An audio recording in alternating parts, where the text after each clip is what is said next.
नमस्कार विद्यार्थी मित्रों। विज्ञान में छेल्ले आपणे चेप्टर नंबर 5 तत्वों आवर्तीय वर्गीकरण में मेंडेलिफनु आवत कोष्टक समझ्या था। आगळनो आपणो छेल्लो टॉपिक है आधुनिक आवत कोष्टक। तो 5.3 पाठ्यपुस्तक में थियरी है अव्यवस्थित में व्यवस्थित करवू आधुनिक आवत कोष्टक। तो आधुनिक आवत कोष्टक में बनावा माटे महत्वनो फाळो हेनरी मोसेलनो छे। एने 1913 में आधुनिक आवत कोष्टक बनाव्युं। जे मेंडेलिफनु आवत कोष्टक हतुं एमां ज एनी जे मर्यादा है ए मर्यादा ने ध्यान में लई मर्यादा दूर करी आधुनिक आवत कोष्टक बनाव्युं हतुं। मात्र एने एटलो ज फेरफार कर्यो के मेंडेलिफनु जे कोष्टक छे ई कोष्टक परमाणुय भारना चढ़ता क्रम में बनावेલું હતું। એટલે એની ત્રણ મર્યાદા રહી ગઈ। તો સમસ્થાનિકો, હાઇડ્રોજનનું સ્થાન અને ક્યાંક કોબાલ્ટ નિકલ જેવા તત્વોના પરમાણુ ભારના ચડતા ક્રમમાં નહોતા ગોઠવી શક્યા। તો આ ત્રણ મર્યાદા દૂર કરવા માટે એને શું કર્યું? પરમાણુ ભારની જગ્યાએ પરમાણુય ક્રમાંકના ચડતા ક્રમમાં ગોઠવા। समस्थानिक शू है? तो समस्थानिक में तमने गया लेक्चर में समझाव्युं हतुं कि जेमना परमाणु क्रमांक सरखा होय परंतु परमाणु भार जुदा जुदा होय एने समस्थानिक कहेवाय। तो परमाणुय क्रमांक तो समस्थानिकों में त्रणेय में सरखा। हवे परमाणु क्रमांक मुजब गोठवणी करी होय तो समस्थानिक वाळो प्रश्न सोल्व। अने निकल और कोबाल्ट जेवा जे तत्वों है एना परमाणु भार चढ़ता क्रम में नहोता आव्या एनुं पण सोल्यूशन थई जशे। कारण के परमाणुय क्रमांकना चढ़ता क्रम में एटले एक मूकी एक ज आवशे। एटले के अहींया जो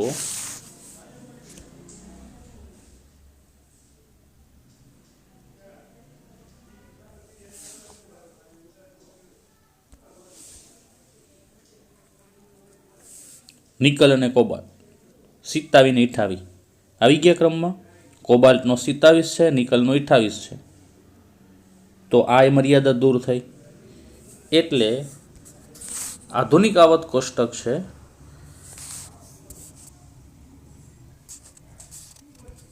ए तत्वना गुणधर्म तेमना परमाणुय क्रमना आवर्तीय विधेय है। ज्यारे मेंडेलिफनो विधेय शुं हतुं? तत्वोना गुणधर्म तेना परमाणु भारना आवर्तीय विधेय छे। तो आ जे छे आधुनिक आवत कोष्टकनो आवर्तीय विधेय कहेवाय। आने पण याद राखवानुं छे। तो एने त्रणेय मर्यादा दूर करी। आगळ जोई चालो आपणे याद करिए कि परमाणुय क्रमांक आपने परमाणुना केंद्र में रहेला प्रोटोननी संख्या आपे छे। बराबर छे? केंद्र में होय प्रोटोननी संख्या एने जेनो परमाणु क्रमांक कहेवाय। ए तत्वथी बीजा तत्व तरफ जता आ संख्या में एक अंकनो वधारो थाय एटले के हाइड्रोजन पछी हीलियम आवे। तो हाइड्रोजननो परमाणु क्रमांक 1, हीलियमनो परमाणु क्रमांक 2, तो एक अंकनो वधारो थयो। तत्वनी तेमना परमाणुय क्रमांक झेडना चढ़ता क्रममां गोठवण आपणने आधुनिक आवत कोष्टक तरीके ओळखता वर्गीकरण तरफ दोरी जाय छे। कोष्टक में जोशुं आपणे ज्यारे तत्वना परमाणुय क्रमांकना चढ़ता क्रममां गोठवी शकाय त्यारे तत्वना गुणधर्मनी आगाही वधु चोकसाईपूर्वक थई शके। एटले के क्रम मात्र एकनो ज फेरफार होय तो बे वच्चेनी जग्यानो गेप जे छे केटला तत्वो शोधी शकाशे एनी आगाही पण निश्चित थई शकशे।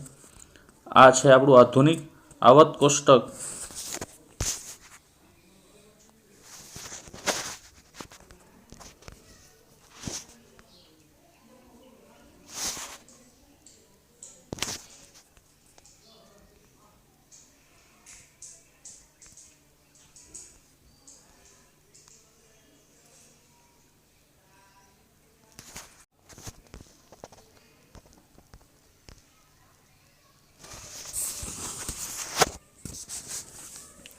जो कोष्टक में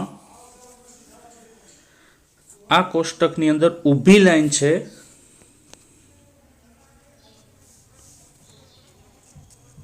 आम ऊभी लाइन जो लखेला है 1 2 3 4 5 થી 18 सुधी।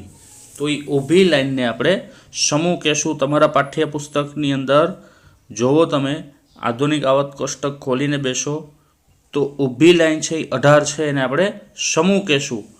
आडी लाइन है आ दिशा तरफ 1 2 3 4 5 6 ने आ 7 एने आपणे आवत कहेशुं। तो आधुनिक आवत कोष्टकनी अंदर 18 समूह અને 7 આવર્તથી વિભાજિત થયેલું હોય। અહીંયા જે કલર વેરિએશન છે એ કલર છે ઉપર તમને નોંધ આપી છે। જે આ કલર છે એ ધાતુ હશે, જે આવો કલર છે એ અર્ધ ધાતુઓ હશે અને આછા પીળા કલરનો જે છે એ અધાતુ તત્વ છે।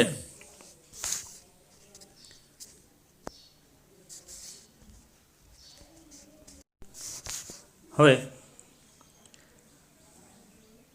ऊभी लाइन आवर्त समूह तो टोटल 18 समूह है। आ 1 થી માંડીને 18 समूह में मात्र तमारी जानकारी माटे कि पहलो समूह है ऊपर आल्कली समूह कहवाय। पहला समूह ने आल्कली समूह कहवाय। आ ऊभो छे आ बीजो छे एना पछीनो आ पाठ्यपुस्तक में जो आमां नहीं देखाय एने आल्कलाइन समूह कहवाय। बीजो एक 17मो समूह है एने हेलोजन समूह कहवाय अने 18मो है एने निष्क्रिय समूह कहवाय, जे तमारे आगळ जता उपयोग में आवशे। हवे आ परीक्षा में क्यारेक एमसीक्यू रूपे पूछी शकाय कि पहला आवर्त में केटला तत्वो आवेला छे। तो आ पहलो आवर्त, तो पहला आवर्त में मात्र 2 ज तत्वो छे, जो हाइड्रोजन अने हीलियम। बीजा आवर्त में केटला तत्व आवेला छे? तो बीजा आवर्त में 8 तत्वो छे, जो आ 1, आ बोरोन 2, आ 3, आ 4, 5, 6 ने 8। सॉरी अहींया रही गयो बीजो 1 अने 2, 1 2 आ 3, आ 4, आ 5 6 7 अने 8। एवी रीते तीजा आवर्त में पण 8, चौथा आवत में 18 होय, पांचमा आवत में पण 18, छठा आवत में 32। तो छठा आवत में शू काम 32 है जोवो जो एक ज मिनिट। छठो आवत है आमा। तो अहींयाथी गणतरीनी शरूआत करो तो आखी लाइन में तो 18 तत्व ज छे, तो बाकीना तत्वो छठा आवत में केवी रीते? तो अहींया जो नीचे लेंथेनाइट श्रेणी लखेली है ए छठा आवर्तनी है। जो अहींया क्रम जोवो,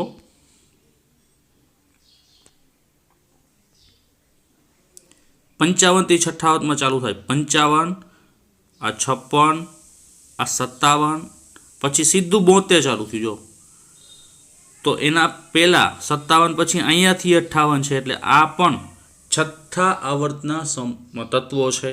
एटले અહીંથી આટલી લાઈન અને આ લાઈન આખી ગણો તો 32 તત્વો થાય। એવી રીતે સાતમા આવર્તમાં અહીંયાથી ગણતરી કરો, આ આખી લાઈન અને આ લાઈન 32 તત્વો થશે। એટલે કે પહેલા આવર્તમાં 2, બીજા આવર્તમાં 8, ત્રીજામાં 8, चौथाમાં 18, પાંચમામાં 18, છઠ્ઠામાં 32 અને સાતમામાં પણ 32 તત્વો હોય તો આ એમસીક્યુનો પ્રશ્ન બની શકે છે। હવે આપણો આગળનો પ્રશ્ન છે કે આધુનિક આવત કોષ્ટકમાં તત્વનું સ્થાન। તો એ ચલો આપણે बोर्ड पर समझिए।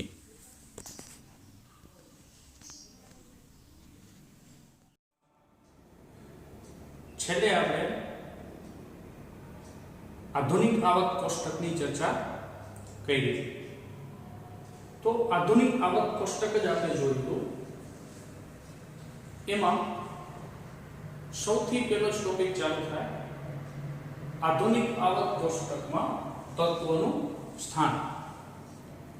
તો આખું આવર્ત કોષ્ટક છે એ પરમાણુ ક્રમાંક મુજબ મૂકવામાં આવ્યું.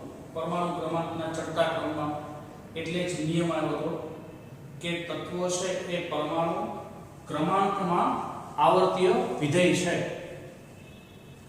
તો હવે એમાં હાઇડ્રોજન છે જે મેન્ડેલિકની જે મર્યાદા હતી એ મર્યાદા દૂર થઈ ગઈ. તો આ કોષ્ટકમાં આર્ડિનાઇન 7 છે, એને આપણે આવર્ત કહેશું. તો આધુનિક આવર્ત કોષ્ટકમાં આવર્ત કેટલા હોય? 7. ઊભી લાઈન છે એને આપણે સમૂહ કહેશું. તો ટોટલ સમૂહ કેટલા? 18. તો આ આખો આવર્ત કોષ્ટક 18 સમૂહ અને 7 આવર્તમાં વિભાજિત છે. હવે એમાં આપણને એક પ્રવૃત્તિ આપી છે 5.4 કે આધુનિક આવર્ત કોષ્ટકના સમૂહ 1 જુઓ અને તેમાં રહેલા તત્વના નામ આપો. તો સમૂહ 1 ને જોવો. સમૂહ 1 છે એને આલ્કલી સમૂહ કહેવાય. તમારી જાણ ખાતર આલ્કલી સમૂહ કહેવાય. તો અહીંયા કોષ્ટકમાં ઉપર હાઇડ્રોજન લખેલું છે, એટલે સમૂહ 1 માં એને ગણતરીમાં આવતો નથી, એને અલગથી લખેલો છે. પછી લિથિયમ, પછી સોડિયમ, પછી પોટેશિયમ, પછી રૂબિડિયમ, પછી સ્ટ્રિથિયમ અને છેલ્લું છે ફ્રાન્સિયમ. તો પહેલા સમૂહ જુઓ અને તેમાં રહેલા તત્વોના નામ લખો. તો તત્વોના નામ લખી દે. હાઇડ્રોજન, લિથિયમ, સોડિયમ, કે એટલે potassium, RB rubidium, C caesium અને એફઆર એટલે ફ્રાન્સિયમ. તો પહેલો સમૂહ લખો અને એના નામ આપો. તો આપણે પહેલો સમૂહ લખો અને આલ્કલી સમૂહ કહેવાય. હાઇડ્રોજન ને પહેલા સમૂહમાં ગણતરીમાં આવતો નથી, તો લિથિયમ થી ગણાય. તો lithium, sodium, potassium, rubidium, caesium અને ફ્રાન્સિયમ. અહીંયા જો આ અલગ કરેલી લીટી છે, રેડી? તો આ પહેલો સમૂહને વધારાનું નામ આપે આલ્કલી સમૂહ કહેવાય. કેવો સમૂહ કહેવાય ને? આલ્કલી સમૂહ. તો આને આખા સમૂહમાંથી આપણને ઉદાહરણ તરીકે જે ઇલેક્ટ્રોન રચના લખવાનું થશે પહેલા 3 ની થશે, પણ આખો સમૂહ લખવાનું કહે તો આ યાદ રાખવા માટે હું તમને શોર્ટ ફોર્મ આપું છું.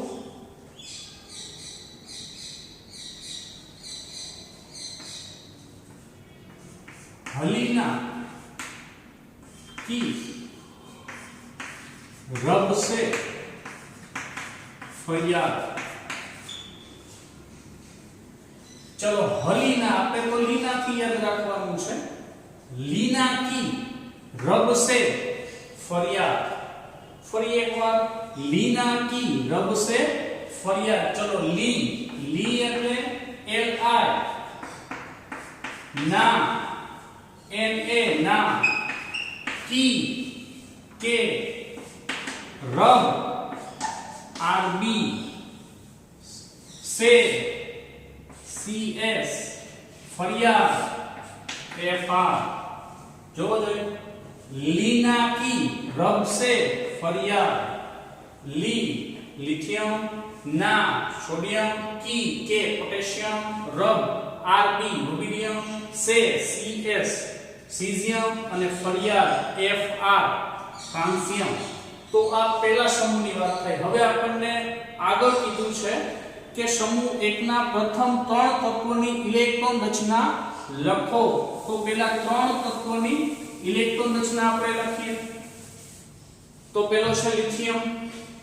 લિથિયમની ઇલેક્ટ્રોન રચના તમે જાણો છો, એનો પરમાણુ ક્રમાંક લિથિયમનો 3, તો એનો પરમાણુ ક્રમાંક 3, તો ઇલેક્ટ્રોન રચના 2 1 બને. બીજા તત્વની સોડિયમ, સોડિયમનો પરમાણુ ક્રમાંક તમે જાણો છો 11, તો એની ઇલેક્ટ્રોન રચના 2 8 1, 8 ને 2 10 ને 11. નંબર 3 પોટેશિયમ, કે પોટેશિયમનો પરમાણુ ક્રમાંક 19, તો એની ઇલેક્ટ્રોન રચના 2 8 8 અને 1, 8 દુ 16 17 18 ને 19. આની બીજી ઇલેક્ટ્રોન રચના પણ મેં તમને 9માં શીખવાડેલી છે. 2 કમ્પ્લીટ છે એટલે હિલિયમ કમ્પ્લીટ, અને પાછળ 1 એટલે 1s માં આવે 1s 1. 2 8 8 ને 2 10 એની કમ્પ્લીટ નિયોન, નિયોનની કમ્પ્લીટ, પાછળ 1s 1 રેડી 2s1 સોરી. તો આ ઇલેક્ટ્રોન રચના છે. આપણે તો આનાથી બહુ થઈ ગયું. તો આ ઇલેક્ટ્રોન રચના કરણી લખવાની કીધી લખી. ત્રીજો પ્રશ્ન છે તેની ઇલેક્ટ્રોન રચનામાં તમને શું સમાનતા જોવા મળે? આ ઇલેક્ટ્રોન રચના આપણે લખી તો આમાં શું સરખું જોવા મળ્યું? તો જોવું જોઈએ ત્રણે ત્રણમાં કે બાહ્યતમ કક્ષા છે, છેલ્લી કક્ષા એને આપણે સંયોજકતા કક્ષા કહી, તો સંયોજકતા કક્ષામાં રહેલા ઇલેક્ટ્રોનની સંખ્યા સરખી છે. જો ત્રણેયમાં એક એક છે તો લિથિયમ છે 1 ઇલેક્ટ્રોન ગુમાવે, Li+ બને બાહ્યતમ કક્ષા. સોડિયમ છે 1 ઇલેક્ટ્રોન ગુમાવે, Na+ બને. પોટેશિયમ છે 1 ઇલેક્ટ્રોન ગુમાવે, K+ બને. તો એની ઇલેક્ટ્રોન રચના છે એની બાહ્યતમ કક્ષા સમાન છે, એટલે કે એના રાસાયણિક પ્રક્રિયાઓ છે, એ રાસાયણિક ગુણધર્મો છે એ બધા સેમ મળે. તો આ લિથિયમ, સોડિયમ, પોટેશિયમ ત્રણેયની ઇલેક્ટ્રોન રચના સમાન, બાહ્યતમ કક્ષા સમાન છે, એટલે રાસાયણિક ગુણધર્મો પણ સમાન છે. બીજું શું જોવા મળે? તો કે ઉપરથી નીચે જાઓ. ઉપરથી નીચે એટલે હું વાત કરું છું આવર્ત કોષ્ટકની. તો આધુનિક આવર્ત કોષ્ટક જોવો, એમાં આવી રીતે લખેલું છે પેલો ઉપરનો સમૂહ. હું સમૂહની વાત કરું છું, આડી લાઈનની નહીં. ઊભી લાઈનને સમૂહ કહેશું, આડી લાઈનને આવર્ત.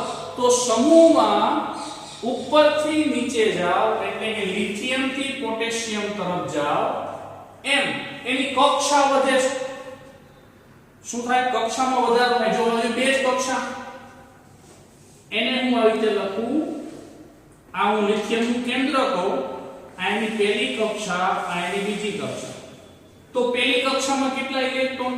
2. બીજી કક્ષામાં કેટલા ઇલેક્ટ્રોન? 1. તો કેટલી કક્ષા લિથિયમની? 2 કક્ષા. ઉપરથી નીચે ગયા એટલે એના પછી હું સોડિયમમાં જાય, તો સોડિયમનું આને હું કેન્દ્ર કહું, તો આ પહેલી કક્ષા, બીજી કક્ષા અને આ ત્રીજી કક્ષા. તો પહેલી કક્ષામાં 2 ઇલેક્ટ્રોન, બીજીમાં 8, ત્રીજીમાં 1. તો આના કરતા આમાં કક્ષા વધી. આ બે જ કક્ષા હતી. આ કેટલી કક્ષા? 3. એકથી નીચે જાવ તો કેટલી કક્ષા? 4 કક્ષા. રાઈટ? તો ઉપરથી નીચે જાવ આધુનિક આવર્ત કોષ્ટકમાં, એટલે કે સમૂહમાં ઉપરથી નીચે જતા કક્ષામાં વધારો થાય. તો શું સમાનતા જોવા મળે? જોઈએ આપણે આ ત્રણેય તત્વોમાં કેટલા સંયોજકતા ઇલેક્ટ્રોન હાજર છે. આ જે ત્રણેય છે એમાં સંયોજકતા કક્ષામાં કેટલા ઇલેક્ટ્રોન છે? સંયોજકતા કક્ષા એટલે છેલ્લી, તો છેલ્લી કક્ષામાં કેટલા ઇલેક્ટ્રોન છે? 1 ઇલેક્ટ્રોન. સમાન છે. આવું જ આવર્ત કોષ્ટકમાં જોવો જોઈએ. 17મો સમૂહ છે, 17મા સમૂહની જોવો.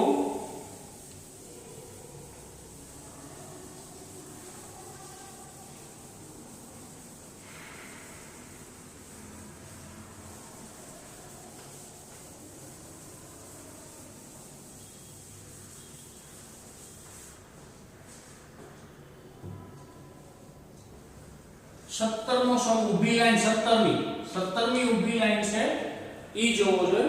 Fluorine F, fluorine Cl, chlorine, bromine, iodine, તો આ 17 નો સમૂહ છે એને હેલોજન સમૂહ કહેવાય।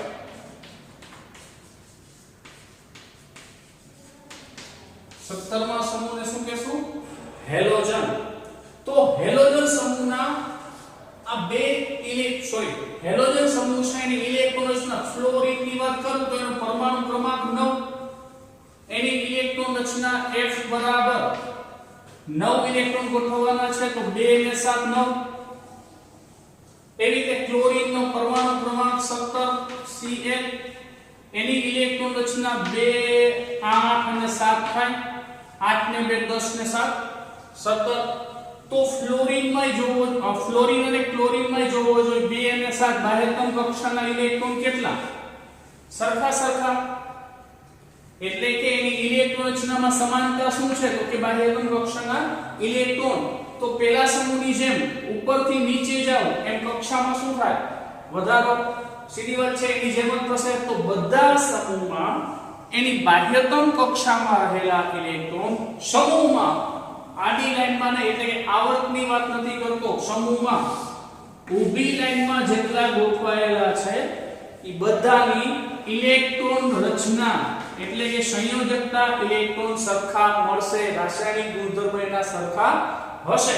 તો અહીંયા બાહ્યતમ કક્ષામાં 7 તો એ સમાનતા જોવા મળે છે।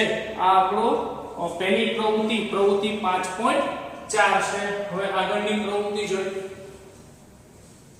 ચલો તો એના પછીની પ્રવૃત્તિ 5.5 જો તમે આધુનિક આવર્ત કોષ્ટક જોશો તો ખ્યાલ આવશે કે lithium, beryllium, boron, carbon, nitrogen, oxygen, fluorine અને નિયોન બીજા આવર્તના તત્વો છે।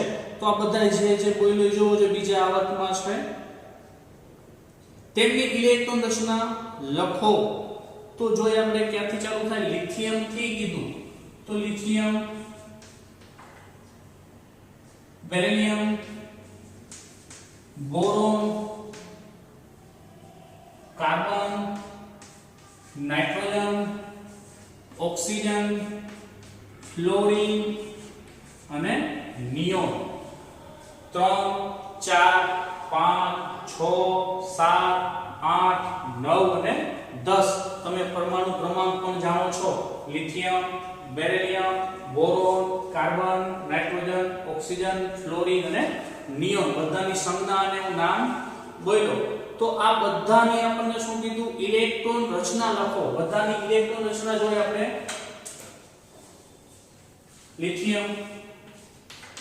લિથિયમની ઇલેક્ટ્રોન રચના 2 1। બેરિલિયમ Be, એની ઇલેક્ટ્રોન રચના 2 2 પરમાણુ ક્રમાંક સાથે લખતો જાવ। ચલો લિથિયમ 3 આ 4 એટલે 4 ઇલેક્ટ્રોન ગોઠવવાના હતા। નંબર 5 બોરોનની ઇલેક્ટ્રોન રચના 5 છે એટલે 2 ને 3। એના પછી 6 એટલે કાર્બનની ઇલેક્ટ્રોન રચના 2 4। એના પછી 7 એટલે નાઇટ્રોજન, તો નાઇટ્રોજનની ઇલેક્ટ્રોન રચના 2 5 8 8નું તત્વ નાઇટ્રોજન, પછી ઓક્સિજન, તો ઓક્સિજનની ઇલેક્ટ્રોન રચના 2 6 ઓક્સિજન, પછી 9 ફ્લોરિન F એની ઇલેક્ટ્રોન રચના 2 7 અને છેલ્લે 10 નિયોન એની ઇલેક્ટ્રોન રચના 2 8। તો આપણે કીધું કે બધાની ઇલેક્ટ્રોન રચના લખો, તો આપણે બધાની ઇલેક્ટ્રોન રચના લખી। હવે જોવો જે આગળનો પ્રશ્ન શું છે કે શું આ બધા તત્વો પણ સમાન સંખ્યાની સંયોજકતા ઇલેક્ટ્રોન ધરાવે છે? આપણે આગળ જોયું હતું એ જ પ્રશ્ન છે કે આ જે આપણે લખી છે આડી લાઈન લખી છે, ગિયો ટોપિક હતો ઊભી લાઈન હતો એટલે કે સમૂહની વાત હતી। અહીંયા શેની વાત છે? આવર્ત, બીજા આવર્તની વાત છે। જોવો જો આડી લાઈન બીજી પહેલી લાઈન છે એમાં બે તત્વો હાઇડ્રોજન અને હિલિયમ, એના પછીના તત્વો લિથિયમ થી નિયોન એટલે કે નંબર 2। તો બીજા આવર્તના તત્વો છે એની સંયોજકતા ઇલેક્ટ્રોન સરખા છે તો કે નથી? સંયોજકતા ઇલેક્ટ્રોન સરખી નથી। 1 2 3 4 5 6 7 ને 8 એટલે કે ઇલેક્ટ્રોન સમાન નથી। પણ બીજું શું તમને આમાં સમાનતા જોવા મળે? બાહ્યતમ કક્ષા સમાન નથી, પણ એમ ન કહેતા કે પેલી કક્ષા બધી સમાન છે, પણ જોવો જોઈએ પેલી અને બીજી એટલે કે કક્ષાની વાત કરીએ તો બધામાં કક્ષા કેટલી જોવો જોઈએ, બધાની કક્ષા બબે. આ બીજી કક્ષા 1 અને 2 કક્ષા 2 કક્ષા 2 કક્ષા, તો બધાની કક્ષા સરખી છે, ઇલેક્ટ્રોન છે ટોટલ 2 કક્ષામાં ગોઠવાયેલા છે. યાદ કરો 9મા ધોરણમાં ભણી ગયા છે કે ઇલેક્ટ્રોનની ગોઠવણી એક કક્ષાની અંદર વધુમાં વધુ 2 ઇલેક્ટ્રોન ગોઠવાઈ શકે, રાઈટ? તો એ કક્ષાની વાત કરી હતી તો કક્ષાની ગોઠવણી એક કક્ષાની અંદર 2n² મુજબ ઇલેક્ટ્રોન ગોઠવાય. એક કક્ષકની અંદર 2 પણ કક્ષાની અંદર ઇલેક્ટ્રોન સંભવી શકવાની જે શક્યતા છે એ 2n² મુજબ. તો કે કક્ષા, તો જે પણ કક્ષા લઈ લ્યો પહેલી કક્ષાથી માંડીને 2 3 અને 4 કક્ષા સુધી આપણે ઉપયોગ કરીએ છીએ. તો n બરાબર શું મૂકશું? તો n બરાબર કક્ષાનો નંબર, તો n બરાબર હું 1 મૂકું તો 2 n બરાબર 1 એનો સ્ક્વેર, આનું સાદુરૂપ આપીએ તો 1 નો વર્ગ 1, તો ટોટલ કેટલા 2. તો પહેલી કક્ષામાં કેટલા ઇલેક્ટ્રોન સમાઈ શકે? મેક્સિમમ 2 ઇલેક્ટ્રોન સમાઈ શકે. તો જોવો જોઈએ પહેલી કક્ષા એટલે આ, તો બધામાં કેટલા ઇલેક્ટ્રોન? મેક્સિમમ 2. 2 થી વધારે ઇલેક્ટ્રોન પહેલી કક્ષામાં તો શક્ય જ નથી. નંબર 2 કક્ષા નંબર 2, તો n બરાબર 2 મૂકું તો n ની જગ્યાએ 2 નો વર્ગ 4 4 દુને 8. જો બીજી કક્ષામાં મહત્તમ કેટલા ઇલેક્ટ્રોન? 8.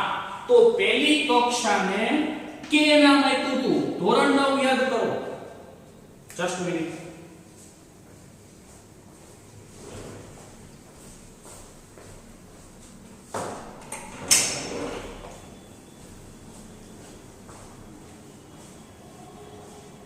પહેલી કક્ષાને k નામ આપ્યું હતું, બીજી કક્ષા L, ત્રીજી કક્ષા M, ચોથી કક્ષા N. તો કે K L M N ચાર કક્ષાના નામ. પહેલી કક્ષા, બીજી કક્ષા, ત્રીજી કક્ષા અને ચોથી કક્ષા. એની સાથે સાથે ઇલેક્ટ્રોન પણ જોઈ લઈએ. તો 2 n બરાબર કેટલા મૂકું? 3. 3 નો વર્ગ 3 તેરી 9, 9 દુને 18. તો ત્રીજી કક્ષામાં કેટલા મહત્તમ ઇલેક્ટ્રોન સમાઈ શકે? 18. એના પછી 2 n બરાબર 4 એનો વર્ગ, તો ચોકે 16, 16 દુને 32. તો આ તમે જાણો છો પહેલી કક્ષામાં 2, બીજીમાં 8, ત્રીજીમાં 18, ચોથીમાં 32. 2 8 18 અને 32 આટલું જાણતા હતા. સાથે એને આપણે દર્શાવ્યું કે L M N નામ આપ્યું છે. તો અહીંયા જોવો જે ઇલેક્ટ્રોન છે બધા આડી લાઈન છે બધી કેમાં આવેલી છે? K અને L. બધા કેમાં છે? K અને L માં. આ એટલે કે આ એટલે L. તો એક ઇલેક્ટ્રોન K કક્ષામાં, બીજી કક્ષામાં, બીજી કક્ષા એટલે કે L. 3 ઇલેક્ટ્રોન કેમાં? L માં. 4 ઇલેક્ટ્રોન કેમાં? L માં. 8 ઇલેક્ટ્રોન કેમાં? L માં. તો બધાની કક્ષા 2 માં જ સમાયેલી છે એટલે કે K અને L માં સમાયેલી છે. તો શું તમે સમાન સંખ્યાની કક્ષાઓ ધરાવે છે? તો બેના આપણે જવાબ આપી દીધા. કક્ષાઓ છે એ કક્ષા સરખી છે પરંતુ ઇલેક્ટ્રોન રચના છે એ સરખી નથી, એટલે કે એની બાહ્યતમ કક્ષા ઇલેક્ટ્રોન સંયોજકતા કક્ષા સમાન નથી, પણ કક્ષાની સંખ્યા સમાન છે. તો આધુનિક આવર્ત કોષ્ટકમાં આડી લાઈન છે એટલે કે આખી આડી લાઈન છે એ સમાન કક્ષાઓ ધરાવે છે. આખી આડી લાઈન હશે કેવી હશે? કક્ષા એની કેવી હશે? સમાન હશે. બીજી વાત આખા કોષ્ટકની કરી દઉં તો આખા કોષ્ટકની અંદર આ યાદ રાખવાનું છે, વિકલ્પનો પ્રશ્ન બની શકે. તો 7 આવર્ત છે. 1 2 3 4 5 6 અને 7 આવર્ત છે. તો એ પહેલા આવર્તની અંદર કેટલા તત્વો છે? જોવો જોઈએ પહેલા આવર્તની અંદર 2 જ તત્વો છે, હાઇડ્રોજન અને હિલિયમ. બીજા આવર્તની અંદર 8 તત્વો છે. બીજામાં હમણાં અત્યારે આપણે લાઈન લખી હતી લિથિયમ થી. Lithium barium boron carbon dioxide oxygen form neo તો નિયમ થી ગણો 1 2 3 4 5 6 7 અને 8 તો બીજી લાઈનમાં આ 8 ઇલેક્ટ્રોન છે ત્રીજી લાઈનમાં પણ 8 ઇલેક્ટ્રોન છે જો જે ત્રીજી લાઈનમાં પણ 8 ચોથી લાઈનમાં 18 ઇલેક્ટ્રોન હોય એટલે કે ચોથા આવર્તના ટોટલ ઇલેક્ટ્રોન કેટલા તત્વો કેટલા તો ચોથામાં 18 તત્વો એટલે કે ચોથા આવર્તમાં 18 તત્વો હોય એવી જ રીતે પાંચમા આવર્તમાં જોઈ લ્યો પાંચમા આવર્તમાં પણ 18 તત્વો હશે છઠ્ઠા આવર્તની વાત કરીએ તો છઠ્ઠા આવર્તમાં 32 તત્વો આવેલા હોય અને સાતમા આવર્તમાં પણ 32 તત્વો આવેલા હોય આપણા ધોરણ મુજબ 32 પણ ખરેખર આ અધૂરો છે એટલે કે 32 આપણે 32 યાદ રાખવાના તો પહેલામાં 2 બીજામાં 8 ત્રીજામાં 8 ચોથામાં 18 પાંચમામાં 18 છઠ્ઠામાં 32 અને સાતમામાં પણ 32 ઇલેક્ટ્રોનની સંખ્યા તત્વની સંખ્યા આવેલી છે આમાંથી કોઈ પણ પ્રશ્ન પૂછે કે ચોથા આવર્તમાં રહેલા તત્વોની સંખ્યા જણાવો તો ચોથા આવર્તમાં કેટલા તત્વો હોય 18 તો આમાંથી કોઈ પણ પૂછે બીજા આવર્ત પહેલા આવર્ત સાતમા આવર્ત તો વિકલ્પનો પ્રશ્ન બને અને કે એલ એમ એન ચાર કક્ષા છે એને પણ હવે તમે પરિચિત થઈ ગયા કે પહેલી કક્ષાને કે કહેશું બીજીને એલ ત્રીજીને એમ ચોથીને એમ અને કક્ષામાં ઇલેક્ટ્રોન કેટલા ગોઠવાઈ શકે એના સૂત્ર છે 2n² આ સૂત્ર યાદ રાખવું 2n² તમને ખાલી એમ પૂછે કે m કક્ષાની અંદર કેટલા ઇલેક્ટ્રોન સમાઈ શકે m કક્ષાની અંદર એટલે કે m કઈ કક્ષા થાય આપણે યાદ કરવું પડશે m એટલે ત્રીજી કક્ષા તો ત્રીજી કક્ષા એટલે m બરાબર કેટલા મૂકશો 3 તો આપણને 18 તત્વો મળશે હવે પાછળનો ટોપિક એટલે કે આધુનિક આવર્ત કોષ્ટકનો